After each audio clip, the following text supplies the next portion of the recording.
తెలియజేస్తున్నాను. మరొకసారి అవకాశాన్ని కల్పించారు, చాలా సంతోషం. మరి మెసేజ్ చెప్పాలన్నప్పుడు నేను కూర్చోనంటే చాలా మంది సాగుకుంటాను కదా, మరి వారందరూ సమయాన్ని ఇవ్వబట్టి కష్టపడింది అని. అయినప్పటికీ కూడా మరి నన్ను ప్రేమించి దైవజనులు మరొక అవకాశం ఇచ్చారు. అనేకసార్లు కానీ మరి వాలంటీర్లో కానీ మన మీటింగ్లో కానీ ఇట్లా కొన్ని కార్యక్రమాల్లో మెసేజ్ అందించడానికి ఆహ్వానిస్తున్నారు. అలాగే మరి ప్రభుత్వం నిర్దేశించిన సహోదరులు యాదయ్య గారు, అలాగే వారి సత్యమైన అనిత గారు బట్టి, వారి కుమార్తెలు బట్టి దేవుడికి మహిమ చెల్లిస్తున్నారు. మరి నేను చోట పాటలు జరుగుతూ ఉంది, పాటలు అనుకున్నాను కూర్చొని ఆ పిల్లలకు ఒకవేళ వాళ్ళ పాటలు కదా అనుకున్నాను. వాళ్ళు చూస్తే వాళ్ళే పాడుతున్నారు. నాకు చాలా సంతోషంగా దేవుని స్తోత్రాలు. ఎందుకంటే మనకు ఒక నిరీక్షణ ఉంది. ఆ నిరీక్షణతో మనం ముందుకు సాగుతున్నాం. మనకంటే ముందు వెళ్ళిన వారందరూ కూడా దేవుని సన్నిధిలో ఉన్నారు. ఒకరోజు మన వారందరినీ చూస్తాము అనేటువంటి ఒక నిరీక్షణ కలిగి మనం ముందుకు సాగుతున్నాం. కాబట్టి ప్రభుత్వ దేవుని సన్నిధిలో సజీవంగా ఉన్న మనకంటే ముందుగా వెళ్ళిన వారిని ఆదర్శంగా తీసుకొని వారిలో ఉన్న శ్రేష్టమైన మంచి లక్షణములను మనం అవలంబించి మనకంటే ముందుగా వెళ్ళినటువంటి భక్తులు వారు మనకు ఆదర్శప్రాయులుగా ఉంటున్నారు. వారిని ఆదర్శంగా తీసుకుని వెళ్ళాలి. మంచిది కాదు. మరి యాదయ్య గారి గురించి ఎన్నో శ్రేష్టమైన మంచి సాక్ష్యాలు మనం విన్నాం. మరి దైవం గారు చెప్పినట్లుగా ఆయన అన్నారు, నాకు ఒక మాట నచ్చదని. చనిపోయిన తర్వాత అందరూ మంచి విషయాలు చెప్తారు. నిజమే, మరి నేనేం చెప్పాలని నాకు కొంచెం భయం కలిగింది. ఇప్పుడు మరి నేను ఏం చెప్పాలి? మీరు ఎవరైనా చెప్తున్నప్పుడు మంచి విషయాలు చెప్తారు కానీ అంటే వాళ్ళ ఉద్దేశం అది కాదు. చనిపోయినప్పుడు మంచిగా చెప్పుకుంటారు కానీ బ్రతుకున్నప్పుడు చెప్పం. అంటే బ్రతుకున్నప్పుడు కూడా చెప్పాలి. మరి ఇప్పుడు బ్రతుకున్నప్పుడు చెప్పాలంటే మనం అందరం ఏం చేయాలి? మనం చనిపోక ముందే జ్ఞాపకాలు ముందే పెట్టేసుకోవాలి. అప్పుడు మన గురించి కూడా కొంతమంది అలా చేస్తారు. నేను తెలిసలేదు, కొన్ని కార్యక్రమాలు చేశాను. నేను కూడా బ్రతికుండే కానీ వాళ్ళ జ్ఞాపకాలు కూడా ముందే పెట్టేస్తున్నారు. తర్వాత నేను చూడండి, వాళ్ళు బ్రతుకున్నాను వాళ్ళు చూడాలని కోరుతుంది. కొంతమంది ముందుగానే సమాధి తొలగించి పెట్టుకోవడం కూడా జరుగుతుంది. సరే, మరి యాదయ్య గారి కుటుంబం, విడవబడిన కుటుంబం, వారి శారీరకంగా ఫిజికల్గా మరి యాదయ్య గారు కనబడడం లేదనేటువంటి దుఃఖం, లోటు అనిపించవచ్చు. కానీ వారు దేవుని సన్నిధిలో ఉన్నారనేటువంటి ఒక సంతోషం, నిరీక్షణ ముందుకు కనిపిస్తుంది. దేవుడు ఆ కుటుంబానికి సమృద్ధి ఆదరణ కలిగించుగా మనమందరూ కూడా వారిని ప్రార్థించువారుగా ఉన్నారు. మరియు కుమార్తెలు చాలా చక్కగా పాట పాడుతూ దేవుని సన్నిధిలో ఎదుర్కొన్నారు. ప్రతిసారి మరి ఆమె కూడా చేసింది. దేవుని పరిచయంలో వాడడం చాలా ఆసక్తి. పిల్లలందరూ కూడా చాలా ఆసక్తితో మరి ఇక్కడ చర్చి ప్రోగ్రామ్స్లో వారు పార్టిసిపేట్ చేయడం అన్నీ చూసినట్టు మరి ఎంతో ఆత్మీయం చూసినట్టు వారిని బట్టి అనేక మంది బలపరచబడుతున్నారు. మేమందరూ కూడా మరి ఇలా చూడటం, ఇక్కడున్న వారిని చూసి అందరూ కూడా నాకు పరిచయం అందరినీ చూడడం నాకు చాలా హ్యాపీగా ఫీల్ అవుతున్నాను. దేవుని వాటిలో కొన్ని మాటలు షార్ట్ చెప్పి కూర్చోండి. ఎందుకంటే మరి ఎక్కువ సమయం చెప్పడానికి అవకాశం కాదు. కానీ మరి దేవుని మాటలు కొద్ది మాటలు నేను మీ ముందు ఆశిస్తున్నాను. పరిశుద్ధ గ్రంథంలో నుంచి దినవృత్తాంతముల మొదటి గ్రంథము 29వ అధ్యాయము 15వ వచనాన్ని చదువుకున్నాను. చదవండి. 29వ అధ్యాయము 15వ వచనంలో మనం చూద్దాం. మా పితరులందరూ మేము మీ సన్నిధిని అతిథులము స్వాదేశులమై ఉన్నాము. మా భూనివాస కాలము నీడ ఎంత అస్థిరము, స్థిరముగా ఉన్నవాడు ఒక్కడను లేడు. చాలు. పిల్లలు మనం చదువుకునేటువంటి మాటలు గమనించినట్లయితే మా పితరులందరి వలె, మన పితరులు, మన ఫోర్ ఫాదర్స్, నాకు మనకంటే ముందు వెళ్ళినటువంటి ఆదాము దగ్గర నుంచి మరి ఇప్పుడు వరకు ఎంతమంది అయితే ఈ లోక యాత్రను ముగించారో అందరూ మనకంటే ముందు వెళ్ళిన మన పితరులు. ఈ లోక యాత్రను వారు సాధించినటువంటి వారు. ఈ భూమివాస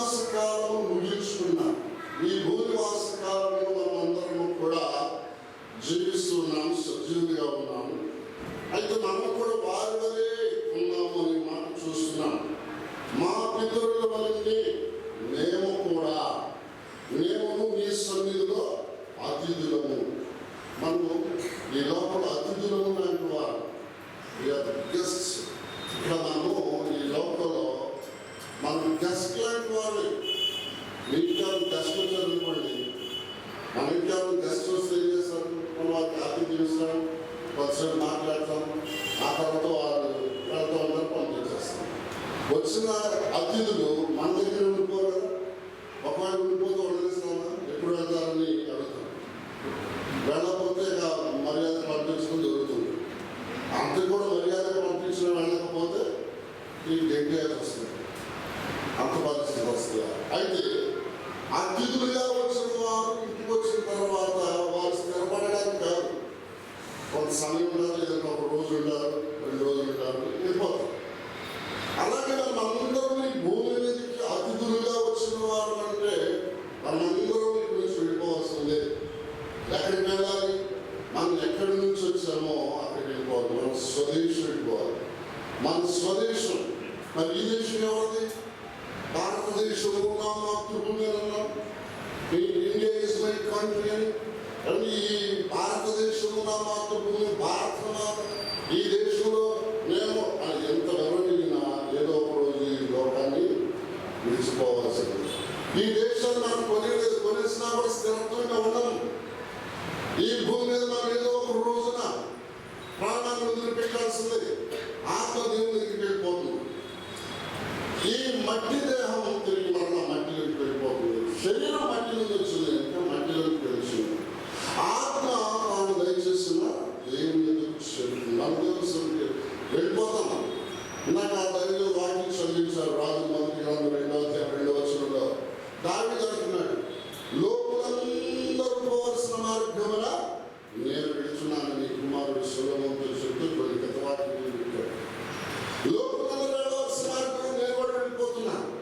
కుమారుడా, నువ్వు జాగ్రత్తగా ఉండు, నువ్వు భయభక్తులు నువ్వు ఎలా ఉండాలి, అప్పుడు దేవుడికి తోడుకుంటాడని అనేక విషయాలు హెచ్చరిస్తూ చూస్తాను. లోకులందరూ వెళ్ళవలసిన ఒక మార్గం, ఏంటి ఆ మార్గం? లోకులందరూ వెళ్ళే మార్గం. ఆ మార్గం ఏంటి అంటే మరణము. మరణించకుండా మనం పైలోకానికి అడగలమా? మరణము అనేటువంటిది తథ్యం. మరణమును రుచి చూడకుండా బ్రతుకున్నాడు ఎవరు? మరణమును చూడకుండా బ్రతికే నరుడు ఎవరు లేరు. మరణము అనేది ప్రతి ఒక్కరికి వస్తుంది. ఎంత గొప్పవారైనా, ఎంత గొప్ప ధనవంతులైనా, దరిద్రులైనా, లక్షాధికారైనా, భిక్షాధికారైనా, వాడు కోటీశ్వరుడైనా, ఎంత ఘనుడైనా, గొప్పవాడైనా, ఎంత అందగాడైనా, ఆటగాడైనా, వేటగాడైనా, ఎవరైనా సరే ప్రతి మనిషి ఈ లోకంలో మరణించవలసింది. నేను చనిపోకూడదు, నేను దేవుని దగ్గర వారం తీసుకుంటాను, లేకపోతే నేను ఎంత ఖర్చు పెడతాను, నేను మాత్రం మరణించకూడదని ఎవరైనా ఒకవేళ ప్రయత్నం చేయగలిగితే, చేసిన కూడా లేకపోలేదు. ఎవరైనా నాకు శాశ్వతంగా అంటే ఎవరు లేదు. భూమి మీద శాశ్వతంగా ఎవరు ఉండడానికి వీలు లేదు. ప్రతి వ్యక్తి ఏదో ఒక రోజున చనిపోవాల్సింది. అసలు ఎంత గొప్పవాడు సార్, ఎంత గొప్ప ఐఏఎస్ ఆఫీసర్ కావచ్చు, పోలీస్ ఆఫీసర్ కానీ, లేకపోతే కలెక్టర్ గారు కానీ, మినిస్టర్ కానీ, సీఎం కానీ, పిఎం కానీ, లేకపోతే యాక్టర్స్ కానీ, డాక్టర్స్ కానీ, పాస్టర్స్ కూడా. పాస్టర్ గారు కూడా వెళ్ళిపోతారా? యాక్టర్స్ వెళ్ళిపోతారా? ఎవరైనా సరే ఈ భూమి మీద ఒక మరణం అనేది ఉంది. మరణము అనేది శాపం కాదు, అనేది ఒక ప్రమోషన్, నిత్య జీవం. అయితే మరణించక ముందు మన రక్షణను పొంది ఉంటే, ప్రభు కోసం జీవిస్తే, పరిశుద్ధ జీవితాన్ని మనం కలిగి ఉంటే, ప్రభువును నిద్రిస్తే నిత్య జీవం దొరుకుతుంది. కాబట్టి వారిని ప్రభువును నిద్రించిన వారు అని పిలువబడతారు. క్రీస్తు నుండి మృతి చెందినటువంటి మృతులు 2 పునరుత్థానాలు జరుగుతాయి. మొదటి పునరుత్థానంలో పరిశుద్ధులు లేస్తారు. ఆ తర్వాత 2వ పునరుత్థానం తర్వాత జరిగినప్పుడు ఆ తర్వాత మిగిలిన వారు లేస్తారు. కాబట్టి ప్రభువు నుండి చనిపోయిన వారు రక్షించబడిన గుంపు, దేవుని సన్నిధికి చేర్చబడే గుంపు. మనం ముందుగానే రక్షణ పొందినారు. మనం ఈ భూమి మీద నివసించినంతగా అశ్రద్ధ చేస్తూ దేవుని సన్నిధికి రాకుండా, ప్రార్థనకు రాకుండా, ఆరాధించకుండా మనం ఇలా జీవిస్తే ఎంతకాలం జీవిస్తాం? ఏదో ఒక రోజు చనిపోతాం. కాబట్టి కాలయాపన, టైం పాస్ చేయకపోతే మరణించక ముందే దేవుని సన్నిధిలో మనం రావాలి, దేవుని సన్నిధిలో గడపాలి. చనిపోయాక చూద్దాం. చనిపోయి ఏం చేస్తాం?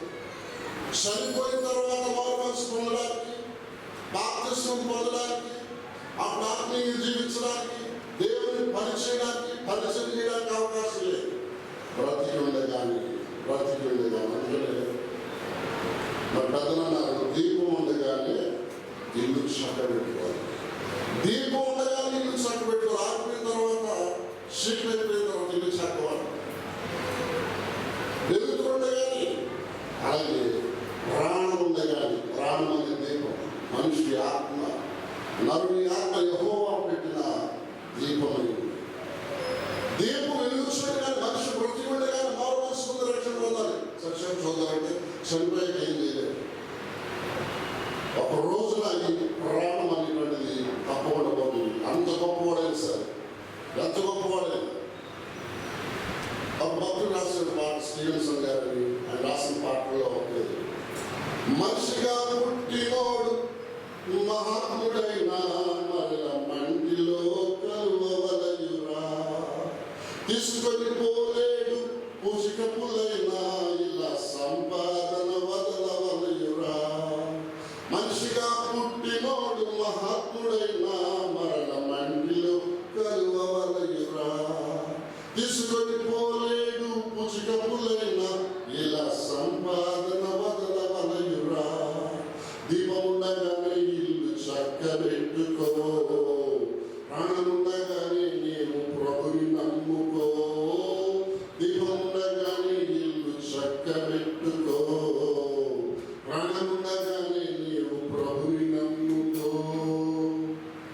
మనిషిగా పుట్టిన వాడు మహాత్ముడైనా సరే మట్టిలో కలిసిపోతాడు. తీసుకొని పోలేడు పూచిక పోలేదు, అగ్గి పొలగా తీసుకెళ్ళలేదు, పడుగు పొలం తీసుకోవాలి. ఏం తీసుకెళ్ళలేడు. వట్టి చేతులతో వచ్చిన వట్టి చేతులతో వెళ్ళిపోవాల్సిందే. వెళ్ళారా? మరి ఈ లోపల బ్రతుకుండగానే మనం రక్షణలో ఉన్నామా, మంచి మార్గంలో ఉన్నామా లేదా? లోకులందరూ పోవాల్సిన మార్గంలో వెళ్ళబోతున్న మనం కూడా ఏదో ఒక రోజు కనుక ముందు అంతే. కనుక ముందు కొంతమంది అమెరికన్స్ సెటిల్ అవుతారు. మొట్టమొదటిగా కుమారుడుగా కుమార్తెను పంపిస్తారు. వెళ్ళిన తర్వాత ఒక్కొక్కరు తీసుకెళ్ళి అక్కడ అందరూ సెటిల్ అయిపోవాలని ఒక ఫ్యామిలీ ఎక్కువ తర్వాత ఒక వెళ్తున్నారు. వెళ్ళేటప్పుడు అందరూ వేశారు. కొంతమంది చదువుతారు, కానీ మళ్ళీ ఒక తరగతిలో వెళ్తారు కదా, అక్కడికి వెళ్ళి అక్కడ హ్యాపీ లైఫ్ జీవించవచ్చని వెళ్తున్నారు. వెళ్ళిన తర్వాత ఒక్కొక్కరిని తీసుకెళ్తారు. అందరూ వెళ్ళి అక్కడ ఫ్రెండ్స్ సెటిల్ అవ్వచ్చు. అలాగే హైదరాబాద్కి వచ్చిన వాళ్ళు కూడా చాలా మంది ఉన్నారు. ఒక్కొక్కరు వెళ్ళి ఏడుస్తారు, నువ్వు వెళ్ళిపోతున్నావు, మళ్ళీ మాకు కనపడాలి, మనందరూ ఒక చోట ఉంటాం. అలాగే రక్షించబడిన వారైతే మనందరం కూడా ఒక రోజున అక్కడ కనబడతాం. మహిమలో పాటలో దేవుని స్తోత్రం కలిగిగా. కాబట్టి పిల్లరా, మనం ఒక నిరీక్షణ కలిగి ఉండాలి. ఒక ముసలాన్ని ఈ పడవలో ప్రయాణం చేస్తున్నాను గోరుగా. అదే దాటాలి. ఆ నది దాటి పెడుతున్న ఈ లోపల పెద్ద అలజడి రేగింది, వర్షం పడింది, దాంట్లో గాలి వస్తూ అరగొట్టు ఇబ్బందికరమైంది. అది మునిగిపోయే పరిస్థితి ఉంది. అందరూ కూడా గోపాలు చేస్తున్నారు, ఏడుస్తున్నారు. ఎవరు దేవుడు వారు ప్రార్థన చేసుకుంటూ ఉన్నారు. వారు ప్రాణాలను అరచేతిలో పెట్టుకున్నారు. ఈ ముసలాకు మాత్రం చక్కగా పాటలు పాడుతుంది.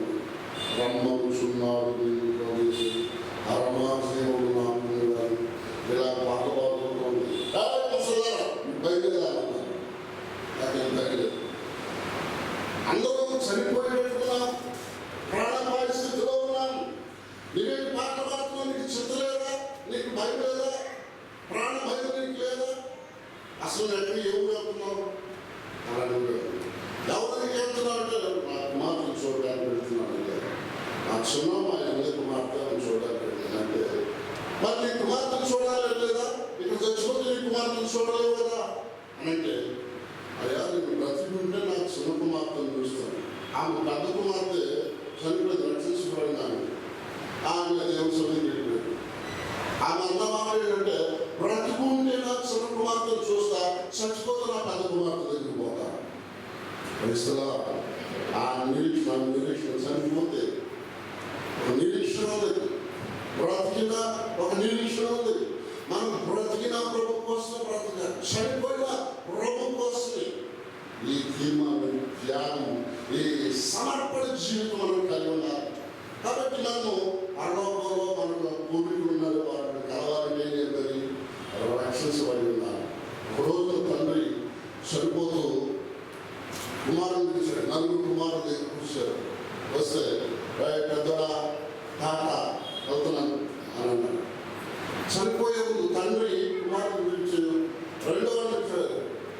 అరే చిన్నవాడా తాత అన్నాడు. తాత డాడీ అని చెప్పాడు. మూడో వాళ్ళు వచ్చారు.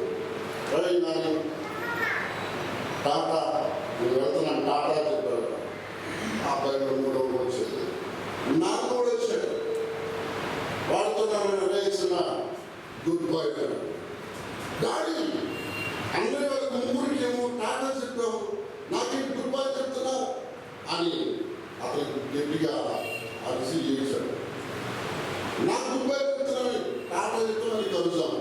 గుడ్ బాయ్ అంటే ఎంత చదువు నాకు సంబంధం లేదు. నేనేమో ఏం చేశాను డాడీ, ఎందుకు నువ్వు నాకు గుడ్ బాయ్ చెప్తున్నావు? అందరూ కూడా రక్షించబడ్డారు, మందిరానికి వెళ్తున్నారు, క్రమంలో ఉన్నారు, ఆత్మీయులు ఉన్నారు. మేమంతా రక్షించబడ్డారు. నేను ఇప్పుడు చనిపోయినా అడవడానికి వెళ్తాను, నాకు దేవుడి దగ్గరికి వెళ్తున్నాను. వీళ్ళు కూడా చనిపోయిన తర్వాత నా దగ్గరికి వస్తాను. మేమంతా రోజు కలుసుకుంటావురా, నీకు ఎన్నిసార్లు ఇక్కడ మారుమనసుకుందట్లేదు, బాప్తిస్మం. కాబట్టి నువ్వు చనిపోతే పరలోకం రావు, నరకానికి పోతావు. ఇక శాశ్వతంగా మనకి ఎడబాటున్నా. ఇదే ఆకలి చూపు. మన ఆకలి చూపు ఎప్పుడు అనుకుంటాం? సమాధి దగ్గర బాక్స్ తీసి ఆకలి చూపు. అది ఆకలి చూపు కాదు. రక్షించబడకపోతే నీకు ఆకలి చూపు అవ్వచ్చు. యాదగిరిగా రక్షణ ఉంది కదా, ఆయన రక్షించబడ్డారు, దేవుని సన్నిధిలో ఉన్నారు. అందుకే వెళ్ళే వారం పరిశుద్ధంలో ఒక రోజు యాదగిరిగా వస్తారని నిరీక్షణ ఉంది. నేను కూడా కలుసుకుంటాను. నాకు కూడా కనబడతారు. నన్ను కూడా పక్కన నేను మాట్లాడుకుంటున్నాను. దేవుని స్తోత్రం. మీరు కూడా కలుస్తారా? అలా పొద్దున్న మీరే కలుసుకోవాలని అనుకున్నారు. మీరు చూస్తే దేవుని స్తోత్రం. అక్కడ మరి కొంతమంది రాని వాళ్ళు ఎవరు రక్షించాలనేటువంటి వారు నిత్య నరకంలోకి వెళ్ళారనుకోండి. మరి వారికి శాశ్వత ఎడబారు. వీళ్ళ లోపలికి పోయే మార్గంలో వెళ్తున్నాం. మనందరూ ఏదో కూడా మార్గంలో వెళ్ళాలి. ఈ లోపల ఉన్నంత వరకు పెద్దలు వల్ల ఆయన సన్నిధిలో అతిథులము, మనమందరము అతిథులు వంటి వారమని దేవుని యొక్క వాక్యంలో చూడగలుగుతున్నాం. అంటే మనమంతా యాత్రికులము చూస్తున్నాం. మా భూమి అతిథులము, పరదేశులమై ఉన్నాము. పరదేశులము ప్రియులారా, మన పురనిధి కాదు. ఇప్పుడు మన పురనిధి కాదు. పాట పాడుకుంటాం.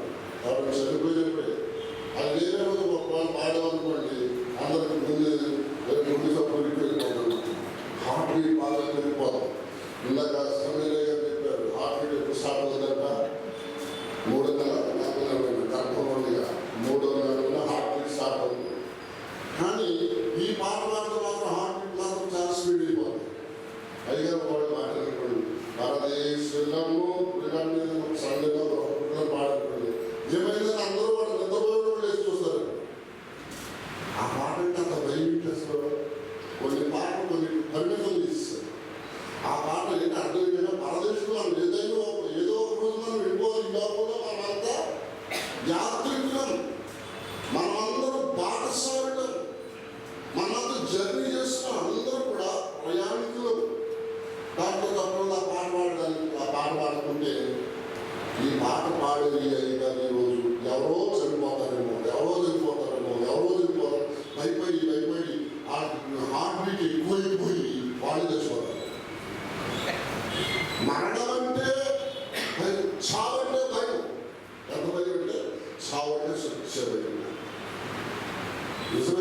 దేశం అయితే చనిపోవడానికి భయపడు, మరణానికి భయపడేది కాదు. అయితే మనం ప్రయాణికులం పరదేశంలో ప్రియులారా, మన పురం ఇది కాదు, మన పురం అది పరలోక పురం, పరవాసం. భూలోకమంతా కూడా పరాయి దేశం. మనమందరూ ఈ భూమి మీదకి వలస వచ్చాం, వలసలో వచ్చిన జీవనం. కొంతమంది అంటారు మీరు ఎదుగుకి వచ్చేది బతకకి వచ్చారు అంటే బతకకి వచ్చి బతకని వాళ్ళది నువ్వు ఎదుగుకి వచ్చి బతకకి వచ్చినావు చలో అంటే అందరూ కూడా వచ్చిన బతకనికే. ఈ భూమి మీద ఉన్న వాళ్ళందరూ కూడా పరదేశులే. మనందరూ ఈ దేశంలో శాశ్వతంగా ఉండేవాళ్ళు కాదు. ఇది ఆస్ట్రేలియా నుండి కొన్ని పొగలు వస్తుంది కదా, ఆంధ్రలో వెస్ట్ కూడా లేదు దగ్గర కొల్లేరు చాలా పొగలు కొన్ని లక్షల రోజులు వస్తుంది. ఆ ఆస్ట్రేలియా నుండి వస్తుంది. అయితే దాన్ని చాలా కాపాడుకునే వారు పొగలు వస్తుంది. ఆ కొల్లేరు దగ్గర చేప తిని అక్కడ కొంతకాలం ఉంది. అక్కడ ఉన్నంత కాలం ఏం చేస్తున్నారు, అది కూడా మళ్ళీ గుడ్లు పెట్టి పిల్లలు పెట్టి అవన్నీ కూడా మళ్ళీ అక్కడ సంతానం కలిగి. తర్వాత కొన్ని రోజుల తర్వాత మళ్ళీ అవి పొగలు ప్రయాణం చేసి వెళ్ళిపోతాం. ఈ పొగలు చేసే ప్రయాణం సుదీర్ఘ ప్రయాణం చేస్తాం. కొన్ని వేల కిలోమీటర్లు ప్రయాణం చేసే పొగలు, దూర ప్రయాణం చేయగలిగినట్టే పొగలు. ఎత్తైన స్థలం ఎగరాలంటే రథలు, పక్షిరాజు, చక్కగా పాటలు పాడాలంటే కోరిక, అందమైనది చెప్పడానికి నమ్మది, ఒక్కొక్కదానికి ఒక ప్రత్యేకత. సరే ఇలాగ అన్నిటి ప్రతిదానికి ప్రత్యేకత ఉంది. అయితే సుదీర్ఘ ప్రయాణం చేయడానికి పొగలు. ఈ పొగలు వచ్చిన తర్వాత మళ్ళీ తిరిగి ఆస్ట్రేలియాకి వెళ్ళిపోతాయి. వాటికి రూట్ ఎలా తెలుస్తుందో నాకు అర్థం కావట్లేదు. నేను ఇన్నిసార్లు వచ్చిన ఈ రోజు కూడా అక్కడ తెలియదు. ఇక్కడ 34 సంవత్సరాల నుంచి వాళ్ళు ఉన్నప్పటికి కూడా నాకు ఇప్పటికీ ఇంకా 2 మంది జ్ఞాపకం తీసేస్తాను. మరి వాటికి అసలు అన్ని వేల కిలోమీటర్లు అలాగే అర్థమవుతుంది. చూడండి, అవి వాటి జ్ఞానం ఇచ్చాడు దేవుడు. వారసు జీవులని సరే అవి అక్కడ ఆశ్రయించి వచ్చి కొంతమంది తిరిగి వెళ్ళిపోతుంది అనుకోండి. అది ఇక్కడ ఇండియాలో గుడ్లు పెట్టి పిల్లలు పెట్టి చేసి ఆ పిల్లలు అక్కడ మరి ఇండియా పిల్లలే కదండి, అవి ఇండియాలో వెళ్ళిపోతాయంటే అవి కూడా అంటే వాటి మమ్మీ కానీ వెళ్ళారా ఇక్కడ ఉంటే కానీ మన దేశం కాదు, మనకు కొన్ని రోజులు ఉంటాం, మనం వెళ్ళిపోతాం మన దేశానికి. అవునా, మమ్మీ డాడీ ఇప్పుడు వెళ్తాం, మమ్మీ ఇప్పుడు వెళ్తాం కాదు కాదు. ఆ పిల్లలు చెప్తారు, పిల్లలు కూడా పెద్ద అయిన తర్వాత అన్ని కలిసి వెళ్ళిపోతాం గుంపులు. ఈ పిల్లలు మేము ఇక్కడ పుట్టి పెరిగామంట, వీఆర్ ఆంగ్లో ఇండియన్స్, నేను ఇక్కడ ఉన్నాను అని ఇక్కడ ఉన్నాం, అది కూడా వెళ్ళిపోతాం. మనందరము కూడా అలాగే వలస వచ్చిన వారు, ప్రయాణికులు, పరదేశులు. మన ప్రయాణం ఏంటంటే పరలోకం. దేవునికి స్తోత్రం. నే యాత్రికుడను, నే క్రైస్తవుడను, నే యాత్రికుడను, నే క్రైస్తవుడను, నా పయనము యేసుతో, నా పయనము క్రీస్తుతో.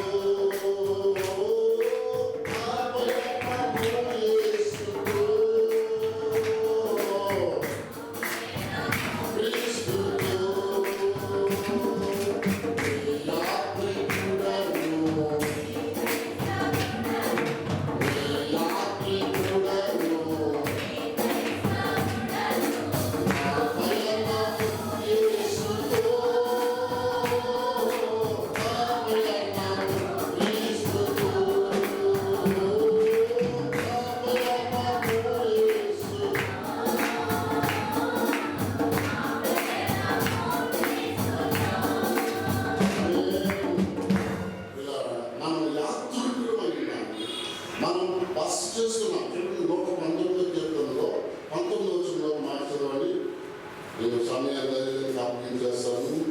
119వ కీర్తనలో 19వ వచనం, నేను భూమి మీద పరదేశినై ఉన్నాను. అది నేను భూమి మీద పరదేశిని అని అంటున్నాను. అదే 119వ కీర్తనలో 54వ వచనం 54 54 యాత్రికుడనైన నేను నా బసలో పాటలు పాడుటకు నీ కట్టడలు నాకు హేతువులాయి. యాత్రికుడైన నేను నా బసలో అంటే నా ప్రయాణంలో పాట పాడుకుంటున్నాను. పాటలతో పయనం సాగాలో, పాటలతో మన ప్రయాణం పాటలతో సాగిపోతుంది. యాత్రికులు కదా మనము పాడుచు ఏ పాట పాడాలి? సియోను పాటలు సంతోషముగా పాడుచు సియోను వెళ్ళు. సియోను అనగా పరలోకం. అక్కడికి వెళ్ళాలంటే పరలోకపు పాట పాడుకుంటూ బస్సులో అనగా మన జీవితంలో పాటలు దేవుని స్తుతిస్తూ ఈ యాత్రను మనం ముందుకు కొనసాగించాలి. పిల్లరా, మనం ఈ భూమి మీద పరదేశులము యాత్రికులము అనే మాటకి చాలా విషయాలు నేర్పండి. మరి ఇంకా ఎక్కువ సమయం చెప్తే బాబు గారు వచ్చిన మీ అందరూ కూడా వందనాలు తెలియజేస్తున్నాను. అయ్యారు కూడా వందనాలు తెలియజేస్తున్నాను. కుటుంబాన్ని ప్రభు ఆదరించాలని ప్రార్థిస్తున్నాం. దేవుడు వారి బలపరుషుడిగా సంఘంలో వారి నమ్మకం ఉన్నారు. ఇంకా నమ్మకం ఉండి దేవుడి కృప వారు వర్ధిల్లుదురు గాక. రాత్రి వచ్చినటువంటి వారు రక్షణ లేని వారి రక్షణ పొందినారు, బాప్తిసం పొంది దేవుడి కృపను పొంది ప్రభు రాక సిద్ధపడినారు. ప్రభు రాక రావచ్చు, లేదంటే మనం లోపల మన మరణము వరకైనా మనం నమ్మకున్నారు. ప్రభు కోసం జీవించాలని ఈ కొద్ది మాటలు నేను ముగిస్తున్నాను. దేవుడి వాక్యం తన మీకులో దీవించుగాక. మరొకసారి వచ్చినటువంటి మీకు అందరికీ దైవజనులకు నా హృదయపూర్వకమైన నాకు తెలియజేస్తూ సమయం దైవజనులకు ఆహ్వానిస్తున్నాను.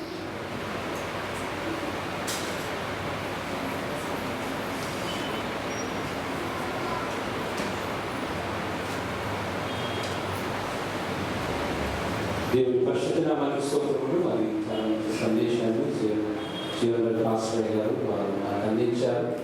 వారికి నేను కృతజ్ఞతలు సమర్పిస్తున్నా. మరో సమయం తీసుకొని మన మధ్యలోకి వచ్చారు. వారిని మరి సమయంలో దేవుడు వాక్యానికి తాను నిలబెట్టాడు. అది దేవుని మహిమ కలుగు కాక వారికి నాకు నేను కృతజ్ఞతలు మరొకసారి తెలియజేస్తాను.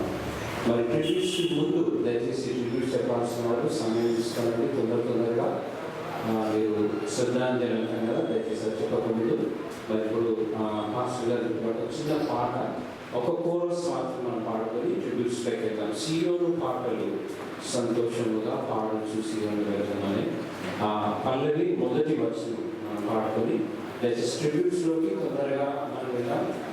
చెప్పాలనుకున్న వాళ్ళు దయచేసి తొందరగా మీరు ఒక 5-10 నిమిషాలు తొందరగా ముగించండి. మీరు అవకాశం దొరుకుతుంది. అందరం కలిసి మనం పాడతాం. సియోను పాటలు సంతోషముగా సియోను వెళ్తామని పాట అందరం కలిసి పాడతాం. సియోను పాటలు సంతోషముగాను పాడుచు సియోను వెలుగులను. సియోను పాటలు సంతోషముగాను పాడుచు సియోను వెలుగులను. లోకాన శాశ్వత ఆనందమేమి వేదాని చేపెను ప్రియుడెసు. లోకాన శాశ్వత ఆనందమేమి వేదాని చేపెను ప్రియుడెసు.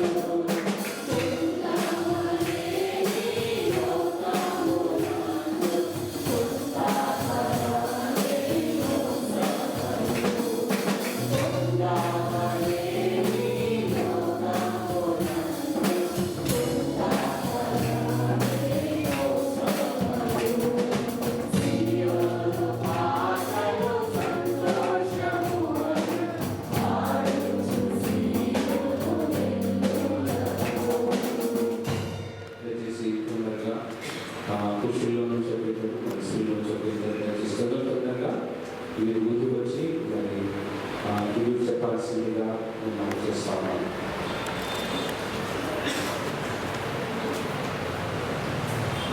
ఎస్ గారు దయచేసి టీఎస్ క్లాస్ గారు దయచేసి ముందుకు రావాలని చేస్తాము. అయ్యా రెండు తొందరగా రండి. సమయాన్ని నిర్ణయం తీసుకున్నాం. సమయం ఎంత ఉంది, తొందరగా మనం ముందుకు ప్రతి స్త్రీలు మీరు సిద్ధంగా ఉండాలని మనం చేస్తాం చెప్పాల్సిన వారు.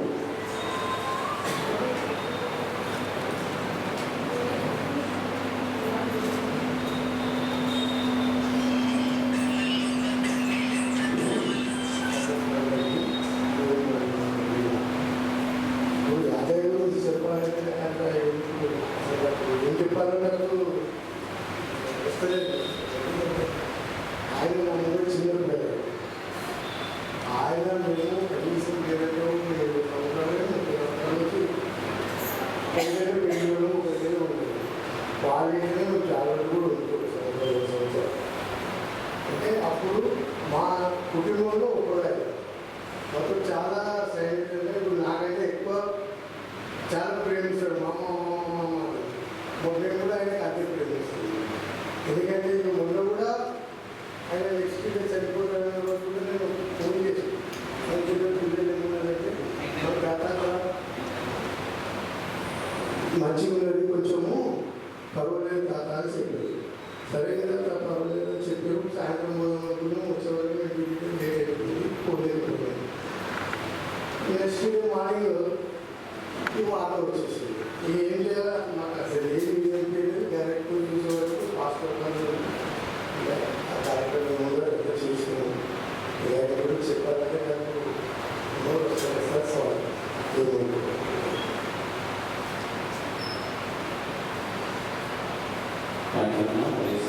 స్త్రీలను తొందరగా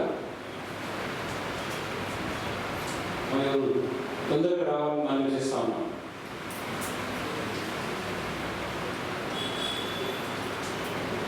కొంతమంది లేవాలా లేదనుకుంటున్నాం. దయచేసి తొందరగా లేస్తే దయచేసి రండి. తొందరగా ఇప్పుడు చెప్పాలని ఆశపడిన వాళ్ళంటే తొందరగా రావాలి.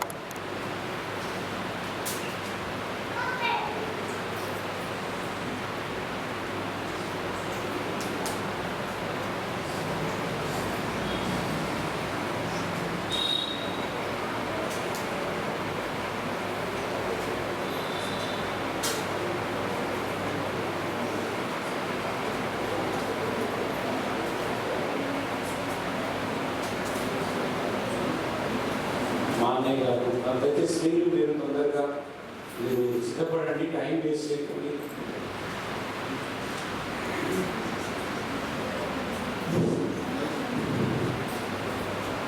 అందరికీ నమస్తే.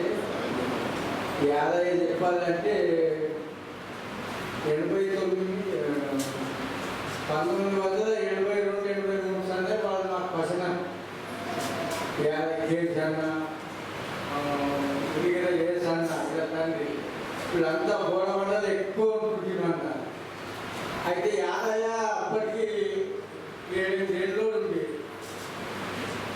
ఒక గిలాసుల పాలు దాని మీద డబ్బులోనే పెట్టుకొని పోతుంది. రోజు ఒకటే, రోజు అదే నేను అడుగుతుంది. అదే ఒకటి ఏ మాకు ఇవ్వంటే ఏం పోతుండే. అప్పుడు గోడవ అది మాసం లేకుండా మనము ఎంతమంది ఉందంటే 2-3 వందల మంది ఉంది. అందరికి ఇల్లు. అప్పుడు ఏమన్నా కావాలంటే అంతమంది ఒక జత అవుతుంది. జత అయి పాటలు పడుతుంది. ఏ సన్న దగ్గర ఇక ఆడలు పనులు చేస్తుంది. ఇంట్లో చాలా బాగుండే. అప్పుడు కేసీఆర్ ఎట్లుండే అంటే బాగా బలంగా ఉండే. ఏదన్నా రాత్రి కావాలంటే 10 పైసలు దొరుకుతుంది కేసీఆర్ దగ్గర రాత్రి. వాళ్ళు అట్లా పద్ధతులు నడిచిండు. ఇక అదేవిధంగా నేను 84 ఇక్కడ బోడబండ కట్టేసినాను. బోడబండ కట్టేసినాక ఇక నాకు వాళ్ళు ఎట్లా చేయిందో ఏమో తెలియదు. అంతతో ఇక ఇల్లు అమ్ముతారా అని ఏసాయి చెప్పింది. ఏసాయి చెప్పినప్పుడు ఇక నేను ఇల్లామని నేను చూసేటానికి నా ఇల్లు ఆయనకి ఇచ్చేది. యాదయ్యకి ఇల్లు బోడబండ ఇచ్చినాక కొన్ని రోజులకి ఇక వాళ్ళకి ఏం కష్టమో వాళ్ళ సంసారంలో వాళ్ళు అమ్ముకుంటారు. అమ్ముకొని అక్కడ గిరువు పెట్టుకున్నారు. ఇక గిరువు పెట్టుకొని ఇక పిల్లలంతా పెద్దగా ఖర్చులు ఎక్కువ అవుతాయి. అందరు మంచిగా బట్టలతో ఉండాలి, సాగుతో ఉండాలి. వాళ్ళ తిప్పులేమో తెలివేమో ఆ దేవునికి అక్కడ. అయితే అతని ఆట అయితే ఒక్కరి దినం ఇంటికాడ ఉంటుంది.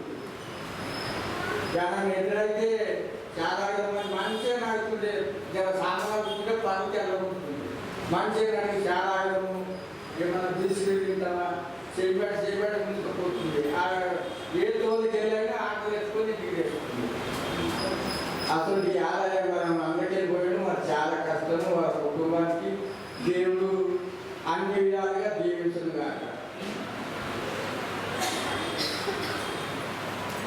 మరి ఈ సమయంలో మరి యాదయ్య గారి కుమార్తె ప్రత్యక్ష వారి గురించి కొన్ని మాటలు తెలియజేస్తారు.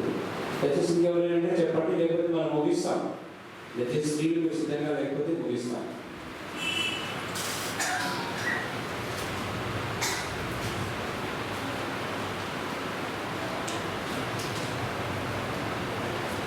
దేవునికి మహిమ కలుగుగాక.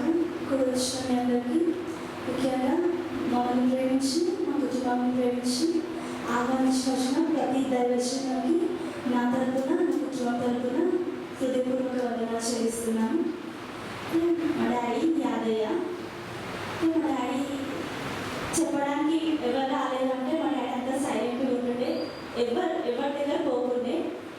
మా డాడీ అంతా సైలెంట్గా ఉన్నా మా కోసం ఎంతగా ప్రార్థన చేసేప్పటికీ మేమందరం ఇట్లా మీ అందరికీ కనబడుతున్నాం. హల్లెలూయా.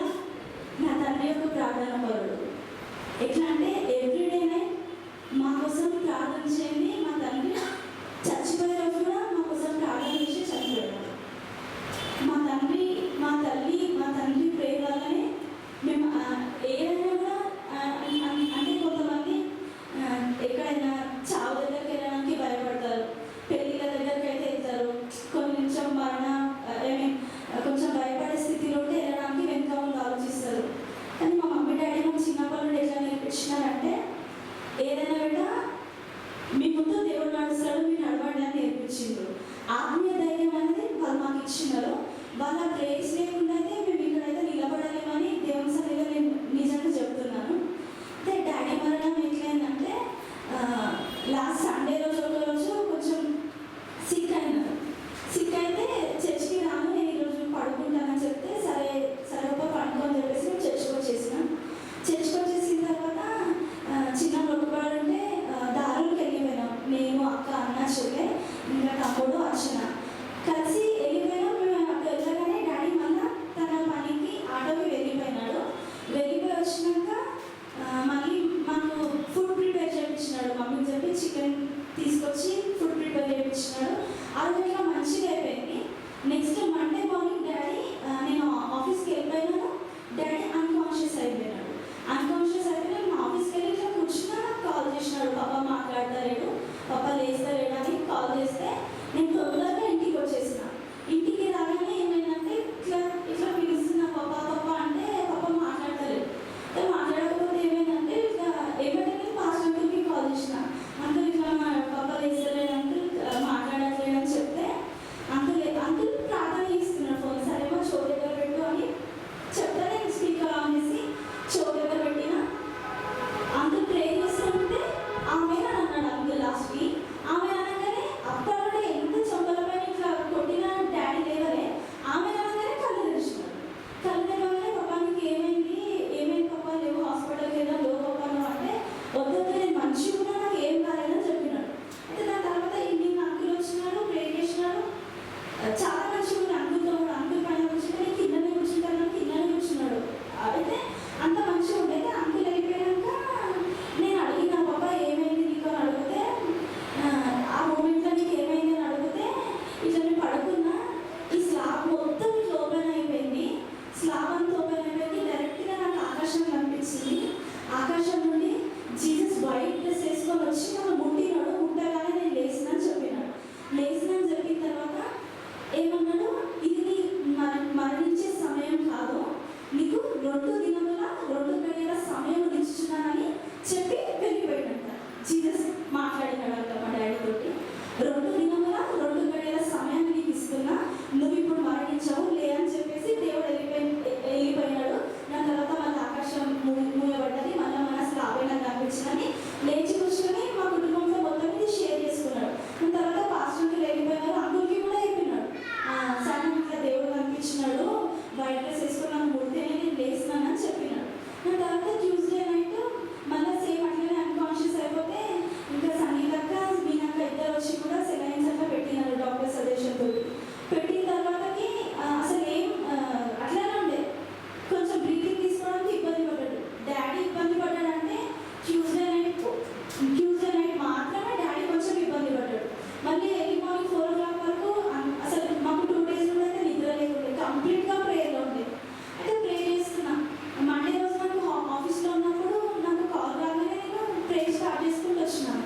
దేవుని కృపతో ఏంటిదంటే ఎవరు మరణ పడకల మీద ఉన్నా దేవుడు ఎప్పుడు నన్ను ప్రేరేపించినా కోవిడ్ వాళ్ళు కూడా నేను చూడలే కానీ దేవుడు నాకు ఇచ్చిన మాట ప్రకారం ధైర్యంతో నేను వెళ్ళిపోయి ప్రార్థన చేస్తుండే.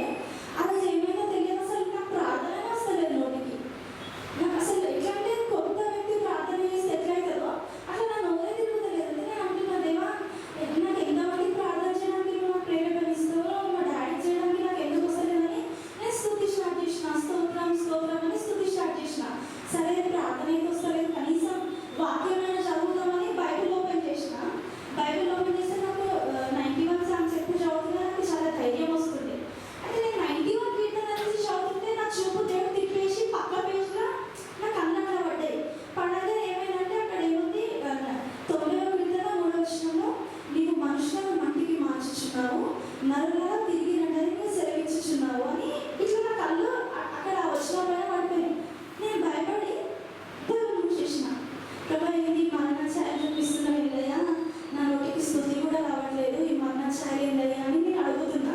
అయితే అప్పుడు నేను ఇంటికి వచ్చినప్పుడు అన్న ఇంట్లో లేడు.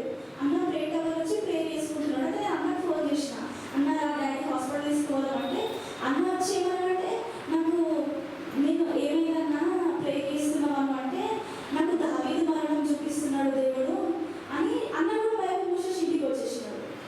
ఎన్నిసార్లు బైబిల్ మూసినా దాని తర్వాత ఆ రోజు మార్నింగ్ మా చెల్లెకి డైలీ చదువుతాం కదా, చదువుతుంటే ఆ రోజు నెక్స్ట్ చాప్టర్లో యాకోబు మరణం ఉంది.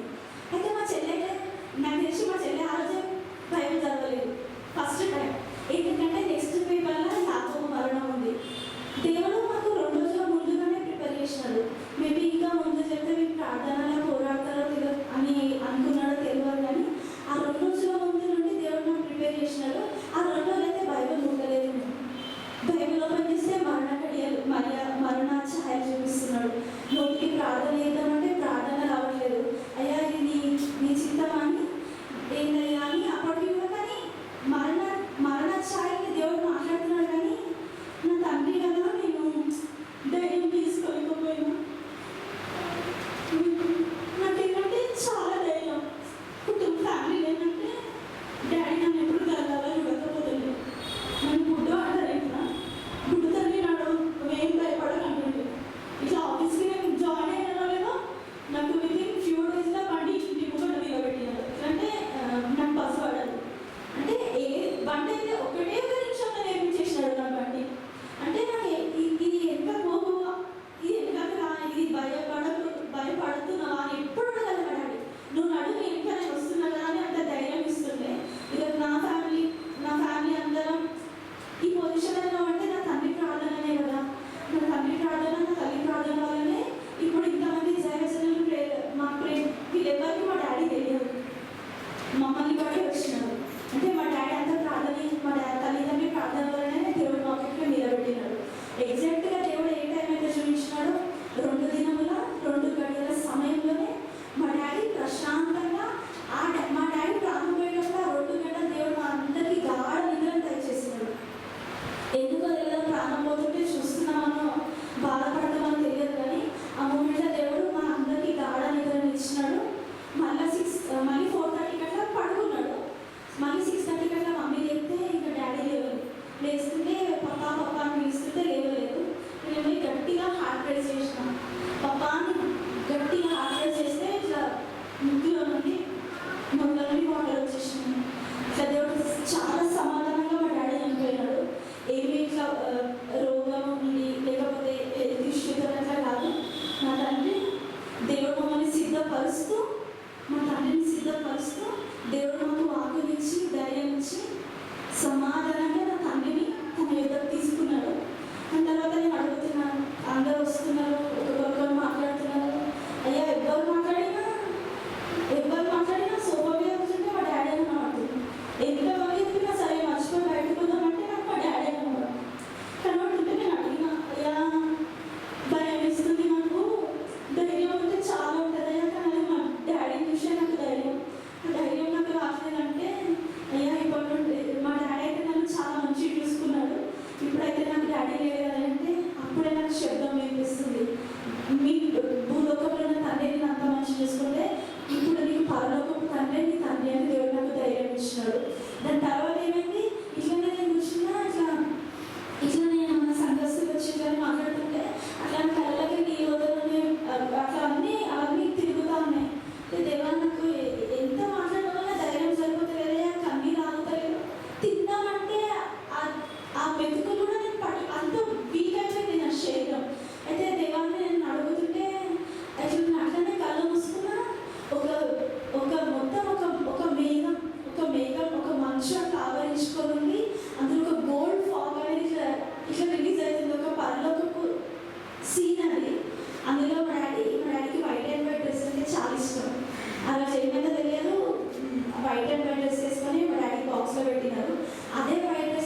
పాడుతున్నారని